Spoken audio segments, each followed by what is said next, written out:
Bloomberg Audio Studios. Podcasts, radio, news. This is Bloomberg Businessweek Daily, reporting from the magazine that helps global leaders stay ahead, with insight on the people, companies, and trends shaping today's complex economy, plus global business, finance, and tech news as it happens. The Bloomberg Businessweek Daily podcast with Carol Masser and Tim Stenovec on Bloomberg Radio. Well, President Trump said he planned to implement a 50% duty on copper imports as part of a set of looming sectoral tariffs, while also indicating he could offer pharmaceutical manufacturers at least a year before applying a crippling 200% tariff on their foreign-made products. We've got Joe Deaux with us, economic statecraft reporter for Bloomberg News. He joins us here in the Bloomberg Interactive Brokers studio. Before you covered economic statecraft, you covered metals and mining. And that's where I want to start with you, because we have these global, correct me if I'm wrong, but global minerals companies or copper producers, Freeport-McMoRan, for example, among the best performers in the, among the best performing stocks today, I should say.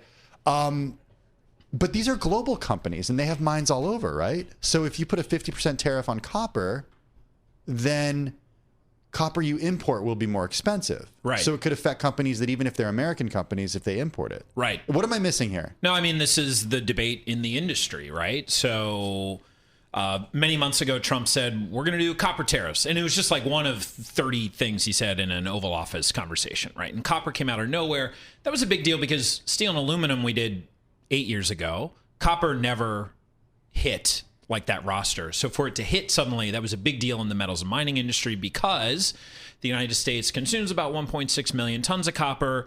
850,000 tons of that is domestically produced. So you're still talking about half of your consumption coming from abroad. That's a big question mark for consumers, right? Think about it. Like copper goes into literally everything. I mean, almost literally everything. It is ubiquitous in the United States. It's ubiquitous everywhere in the world.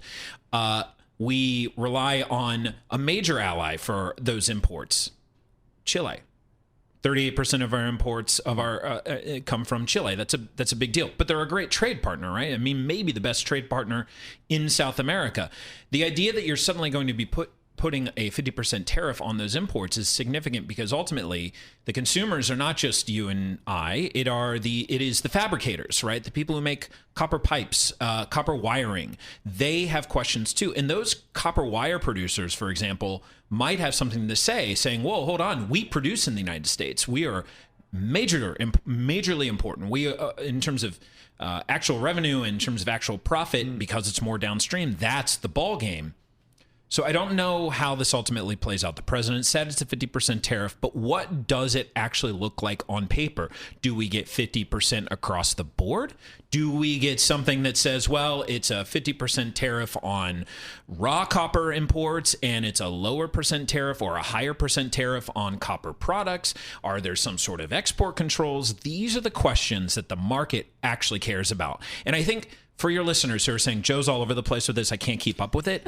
I think what I'm trying to say to you guys and to anybody who's listening, who's a smart person on Wall Street, it is complex. And to come out and just say across the board 50% tariff on copper doesn't say a whole lot to the people who trade this thing. They still need more detail.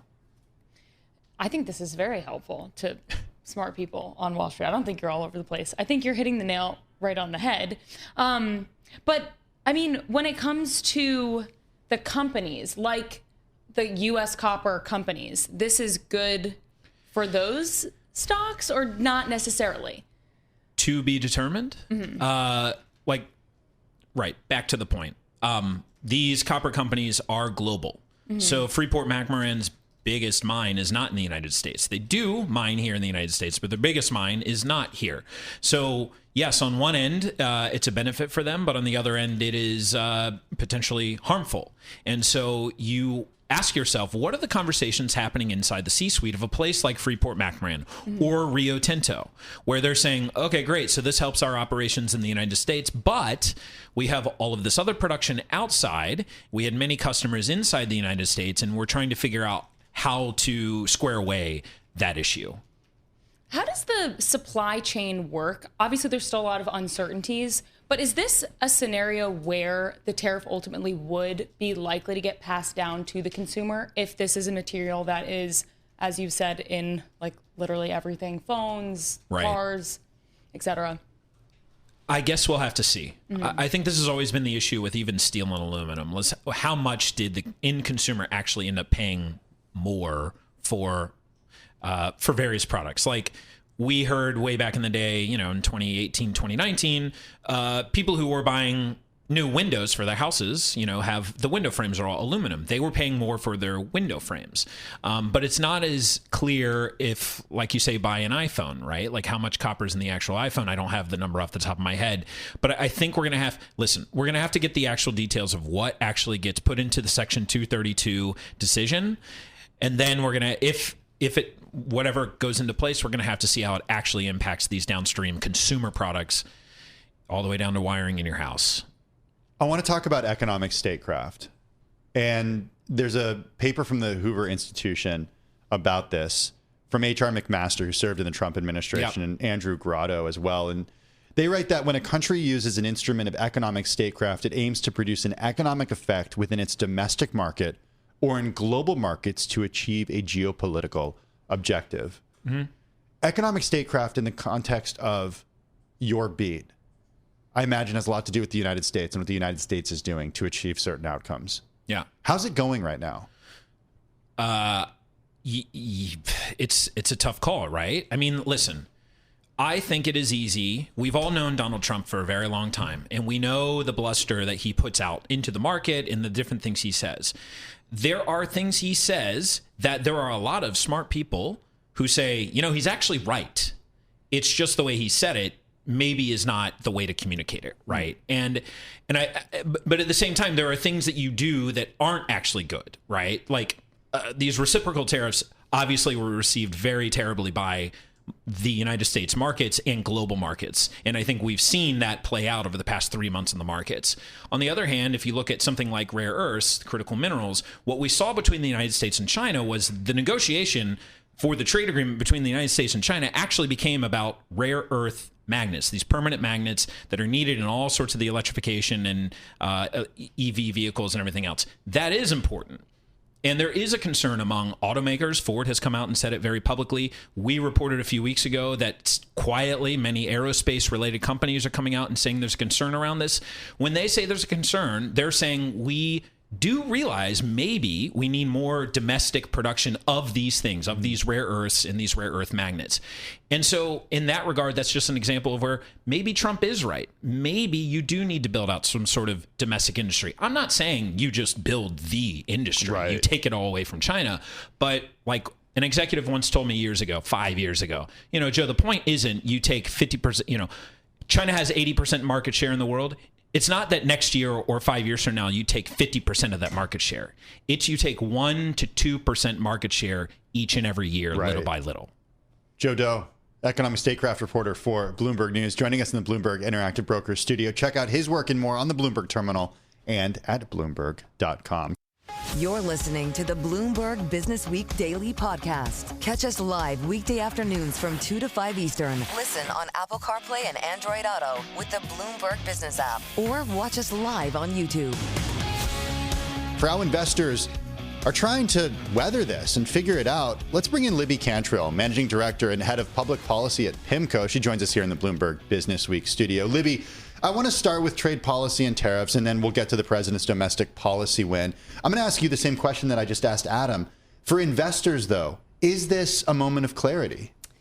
I'm not sure if it's a moment of clarity. I mean, I think in some ways it reinforces the president's conviction around tariffs. I could wholeheartedly agree with what Adam was saying. I mean, I think there's sort of this view in the marketplace that Trump doesn't really mean this. There's sort of this whole taco meme, right? That Trump always chickens out. I think on trade in particular, that has not been the case. If you just look at where the effective tariff rate is right now on all U.S. imports, the average effective tariff rate is around 14%. Right. So that's up from what, 3% or so going earlier? As of January. Okay. So regardless of what happens on August 1st, and we do think that there will be some sort of sacrificial lambs, if you will, but I think that the sort of the signal from the noise here is that tariffs are already high and they are likely to go higher. So you don't think the extension to August 1st that we learned yesterday and even got more information on today. You don't think that's, some people are saying that's taco. Sure. Is it more of a window It's not July 9th. for further negotiation? Sure. But I do think that maybe even with some of our negotiating partners, they weren't taking Trump very seriously. And I think this is, in many ways, he's trying to reinforce that this is not just a threat. And again, I guess from an investor perspective, the reason why you care about tariffs is you care about what's going to happen with the economy, the macroeconomy, with companies, with inflation, and in the case of bonds in particular.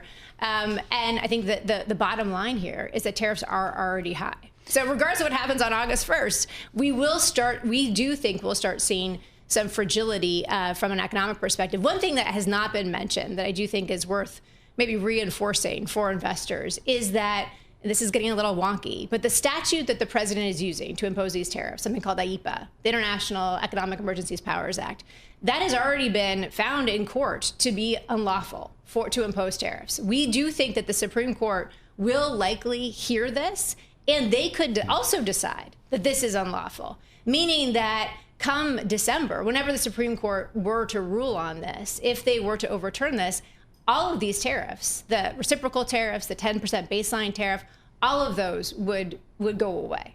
So I think this is something that's also important, is that while we think that the president should be taken both seriously and literally in terms of his tariff threats, we think he really believes this. He really does have conviction and commitment to sort of reshaping the global trading order.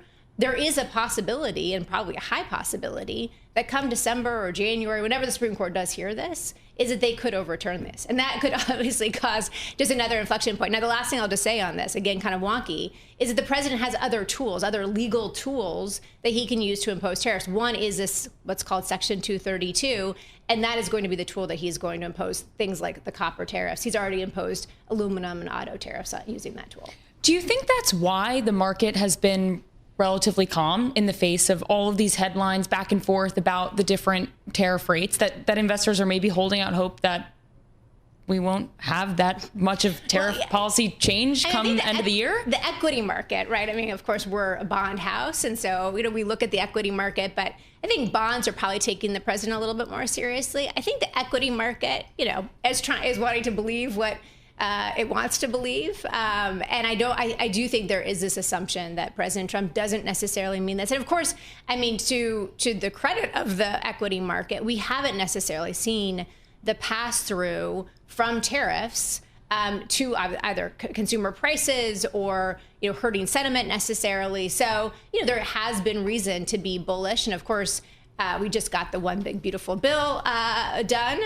There wasn't much time for celebration of that in Washington or in the markets for that matter. I think it's a little surprising that President Trump isn't spiking the football on that one a little bit more, because that is a huge accomplishment, honestly. Regardless of what you feel about the bill, to get something that big over the goal line with such a small majority is a real accomplishment. Well, we only have a minute left with you. Let's talk a little bit about that and the idea of widening deficits. And I'm curious, given the fact that PIMCO's a bond shop. Yeah. Why do you think that we're not seeing bonds react to the idea of this widening deficit? Well, you have, and I think you have seen over the last 6 months, you've seen a steepening of the yield curve. You've seen, obviously, that, April 9th sort of temper tantrum, if you will, and the long bonds selling off by a very significant amount. So I think that was a tariff over tariffs, wasn't it? That was over tariffs, but it was, I think it had to do with the fact that there was already questions about deficits, about fiscal profligacy, about the institutions, all of those things. I think that there are a couple of things. One is that the U.S. dollar continues to be the reserve currency, that treasuries continue to be the reserve asset of the world, and that real yields also look pretty good. I think our view is that there's probably more value in the kind of the belly of the curve, the shorter durations of the maturities of the curve versus the long out. But you have seen, again, it sort of depends on where on the yield curve you're talking about. You have seen the long end, I think, digest some of these deficits. Libby Cantrell, great to see you. Great to see you. Thanks so much for joining us. Libby Cantrell is Managing Director and Head of Public Policy at PIMCO, joining us in the Bloomberg Businessweek studio. This is the Bloomberg Businessweek Daily podcast. Listen live each weekday starting at 2 p.m. Eastern on Apple CarPlay and Android Auto with the Bloomberg Business app. You can also listen live on Amazon Alexa from our flagship New York station. Just say, Alexa, play Bloomberg 1130. I want to talk oil and energy. The oil fluctuated as traders weighed President Trump's latest wave of tariff threats against French tensions in the Middle East. West Texas Intermediate crude flipped between gains and losses, hovering around $68 a barrel. This is a key psychological level that prices have only briefly breached in recent weeks. Meanwhile, another ship in the Red Sea came under attack. Also, traders have to understand exactly what's happening with tariffs to get an idea for demand. Watching all of this is Dr. Ellen Wald, president of Transversal Consulting, also senior fellow at the Atlantic Council. She's also the author of Saudi Inc. She joins us from Boca Raton, Florida. Dr. Wald, always good to check in with you, especially on a day such as today. I want to start with tariffs and really the way that traders are trying to understand oil demand for countries that have had tariffs implemented on them. How does this change the view of oil demand in the coming weeks, months, and years? It's kind of contrary to what you might think it would be. Essentially, the idea is that if tariffs are going to go up, then that will mean lower economic activity in terms of trade. So if a product you're trying to buy from another country has a very large tariff on it, you're less likely to buy that product. That means there will be lower shipping, fewer products being shipped, for example, and therefore lower demand for the energy needed to ship those products. So the idea is that then if demand is going down, then oil prices will go down. But if tariffs are lower and lots of people are buying lots of stuff from all over the world, then demand will be higher and therefore oil prices will rise. So it's a little bit of the opposite of what you would think it would be, but that's generally how we conceptualize the way that tariffs impact oil prices. I want to talk about OPEC as well, because they're increasing oil output, increasing supply. Just to help us understand in context how investors are supposed to understand what that's going to mean for worldwide oil supply and prices. Yeah, it's a very interesting situation we're in right now, because we're coming off of this Iran-Israel war where prices kind of shot up and then went down, and then we had this kind of resolution, sort of, which led to essentially eliminating the war premium that had been on prices. So prices were down. Now we're coming off, then we head right immediately into this OPEC meeting where OPEC decides to increase more than probably was expected. And most analysts, I think the market expected that OPEC was going to increase maybe by another 400,000 barrels a day. They increased that. It's now almost it's closer to almost 600,000 barrels a day starting in August. And then there are some pretty sure signs that they're going to increase again in September. So that means we're going to see more supply on the market. I think they have some pretty good ideas that, at least in OPEC's mind, that demand is going to be going higher. And so that's why they're looking to increase. But they've also, it shouldn't come as a huge shock, because they've made no secret of the fact that they've wanted to unwind these voluntary cuts for a long time. And so this is essentially their plan. I don't think we'll see any deviations from it. And it's supposed to send oil prices lower. But then you have, it didn't actually send them as low as we might have expected. But again, I think we're going to see another increase from them next month. So you've got that on one hand, you've got this tariffs on the other. I think that the pressure is really on to get deals done. And if they can get deals done, then that indicates that demand is going to go up. And so there's really a lot of pressure now to see if we can get these deals done. Can they get done in less than a month? Not so sure if that's even really feasible at this point. But Dr. Wald, even if deals get done, if high tariffs, say, 20 to 25%, 30% in some cases, if those remain in effect on these countries, even after a deal, that's bad for demand, right? It's not good for demand. I think the idea is that if we see trade deals being done, then the tariffs will go away, essentially. And I think that in a lot of cases, we've seen these tariffs get implemented, and then say, 5 days later or less than 5 days later, they get, taken back down. I think what's interesting, though, is you have to remember that people might be putting in orders now for things that would come in a month or 2 months or 3 months. So they're having to plan ahead, and all of this uncertainty basically screws up everything. everyone who's trying to buy something or sell something from overseas. So anyone who's dealing in global trade, which is essentially almost any business, is facing a massive amount of uncertainty right now. And demand does not like uncertainty. And so I wouldn't be surprised if we see prices start to decline in the short term, particularly because of all of this uncertainty, general economic uncertainty surrounding the tariffs and tariff issues and trade negotiations. Dr. Wald, what are your current views on the state of geopolitical tensions? I know you had written previously about potentially the Strait of Hormuz closing and how that would affect the global economy and oil output.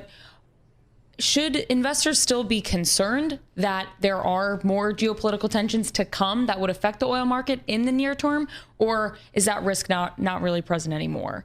I think there's always a risk of geopolitical tensions, especially when you're talking about countries like Iran and Israel and other countries in the Middle East. You're talking about China, for example. The risk is always there. I do think that the risk that the Strait of Hormuz could be closed, which is not something I think is really a feasible thing to do at the moment, but it could be the safety of shipping through the Strait of Hormuz could be threatened at some point. I think that likelihood is way far down now. As long as Iran is exporting oil, they really don't have any cause to threaten any other shipping. And President Trump has made it pretty clear that, he gets it. China's going to keep buying this oil. Iran's going to keep shipping it to them. They're doing what they can to try to thwart it according to sanctions, but at some level, they're not going to be able to stop it. I think he wasn't saying he's going to relax sanctions, but it's going to happen. He knows it's happening. And in some respect, it does keep Iran from kind of having nothing to lose. As long as Iran can sell to China, in some respect, they have skin in the game. They're not going to really try to hurt anyone else going through the Strait of Hormuz. I do think that the Red Sea is an ongoing serious issue that really demands a lot more attention than has been given. And the fact that this is a really important waterway, it's not the only way to ship oil across the world. It's a lot, you can go around you can go around Africa, but it's a lot easier to go through the Suez Canal. And the fact that this is still an ongoing issue with ships being attacked there, I think that's a real threat to all of the global shipping, not just to the oil market. And that it really is a much more serious issue than perhaps the market is taking into account. So that's the international view. I'm wondering about the domestic view. And certainly these are all tied together when it comes to the global energy market. But when we think about the United States and the president's stated goal of more energy production and more drilling here in the United States, in fact, we did hear from the energy secretary during the cabinet meeting talking briefly about this and about oil and gas. Is $68 a barrel, especially just a few weeks after oil was $58 a barrel here in the U.S., is that a high enough price for companies in the U.S. to start exploring more, to start drilling more, to start increasing production, especially given that we saw that increase in output from OPEC Plus over the weekend? Yeah, I think that's a really good question. I think that for some companies, it's enough, and for others, it's not. And I do think that the real question here is if the price of oil is going to be remaining around that $68 barrel mark, what else can the government do to encourage drilling that isn't necessarily related to the price of a barrel of oil? What can they do to make it easier for these companies to deal with regulations? What can they do to decrease the length, the time, and the significance of lawsuits, for example? These are all things that companies spend a lot of money and time dealing with in order to just get to the place where they can even drill. And so what the government can do is the government cannot change the price of oil all that much. They can't, say, oh, we want it to be high enough, this high so that everybody feels comfortable, drilling more. But they can't change that. I mean, I guess technically they could set, they could try to price control, but that's a bad idea, and we're not going to do that anymore. But what they could do is they could help in the regulatory aspects. And if they can decrease red tape, help things move more smoothly, then companies will be much more inclined to go out there and do exploration and do drilling and things like that, because they don't have to spend as much time and money dealing with all the red tape. So that's one way they can make that $68 a barrel more valuable to companies. Do we know if the government has plans to do any of that anytime soon? Well, they say they want to. I mean, I've heard that they want to get rid of NIPA reviews entirely. That's this environmental review that often can take years and years to complete. Before they said, oh, we want to have them done in 3 months. Now they're saying, oh, we want to get rid of them entirely. But we need to see some actual concrete steps taken to do this because companies can't just they can't make decisions about whether to allocate, massive capital expenditures based on something that the government says that it might do or that it wants to do. They're going to need to see, yeah, we're doing this. If you apply for a permit to do X, you can expect that it will be approved within, Z amount of time and have that actually occur. And I think that if we saw something like that happen, you'd see companies much more willing to go out there and to drill more, to explore more, because they wouldn't be so afraid of all of the expenditures and the time that goes into that. We only have 30 seconds left, Dr. Wald. How would you say demand is looking here in the United States? Because we like to look at that as a measure of how consumers are doing, how they're feeling, and what they're buying. I do think demand is fairly strong. We have seen price forecasts decreased slightly, but I think that's more an indication of supply than it is demand. I'd say demand is looking pretty strong and pretty good, at least for the rest of the year. Dr. Ellen Wald, always good to check in with you. She's president of Transversal Consulting, also senior fellow at the Atlantic Council. Her book came out a few years ago, Saudi Inc. Check it out. Joining us from Florida this afternoon. You're listening to the Bloomberg Businessweek Daily Podcast. Catch us live weekday afternoons from 2 to 5 Eastern. Listen on Apple CarPlay and Android Auto with the Bloomberg Business app. Or watch us live on YouTube. Well, Apple's top executive in charge of AI models is leaving for Meta Platforms. It's another setback in Apple's struggling AI efforts. Mark Gurman is Bloomberg News managing editor for Global Consumer Tech. He broke the news that Apple's losing its top AI models executive. Mark joins us from the Los Angeles Bureau. Mark, how big of a deal is it that its top AI's models executive is leaving for Meta Platforms? I mean, I think it's a huge deal, right? This is Roming Pang, the most respected AI researcher and AI executive at Apple. He's basically holding everything together there. It's an upward battle where they're developing these models, but they're struggling because they don't have enough GPUs to train the models, right? They have pushback from the software engineering department. They also have this privacy stance, which means their models can't be as effective as the models that you're seeing from ChatGPT, you're seeing from Anthropic with Claude, you're seeing from Google Gemini. Now at Meta, right, the gloves are off. He's going to be able to develop models and train them to the extent that he wants to be able to mitigate the privacy concerns to the extent that he wants to, along with everyone else they're hiring for Meta for superintelligence. And so this is a big setback for Apple. Internally, they claim they have a deep bench behind Pang in order to fill that gap, but the reality is they really don't. And the other reality is, I'm told a bunch of these people are probably going to follow him out the door to Meta, OpenAI, Anthropic, and others. Apple pays measly amounts compared to the competition. I would guess that Pang was making around $5 to $7 million a year at Apple in his position running the foundation models team. At Meta, probably making well north of $25 to $50 million per year. I'm told his pay package is probably somewhere north of $200 million over 4 to 5 year contract. And so Apple, not in a great space right now when it comes to AI research. Wow. Okay, so I was going to ask you about compensation, but you answered the question. You should see Emily's face and my face when you said measly $5 to $7 million a year, because I think for a lot of people that sounds like quite a bit of money. But we're talking about an AI arms race where we've seen reporting, Mark, that shows that Meta Platforms is offering $100 million signing bonuses plus annual compensation of $100 million. This is unprecedented. When I said measly about the $5 to $7 million, I was referring to your point in comparison to what you're seeing in terms of those offers. I don't think that's. I don't know how things work out in Los Angeles, Mark. Okay. Yeah, I was comparing to Meta. Okay, good. Go ahead, Emily. Well, Mark, so you reported last week that Apple is considering using AI from potentially Anthropic or OpenAI to power Siri. So how much of that is going on in this executive departure? Is it essentially Apple just saying they're kind of ceding in this AI arms race? I mean, do they really need the top talent if they're going to make all these plans to outsource a lot of their AI operations?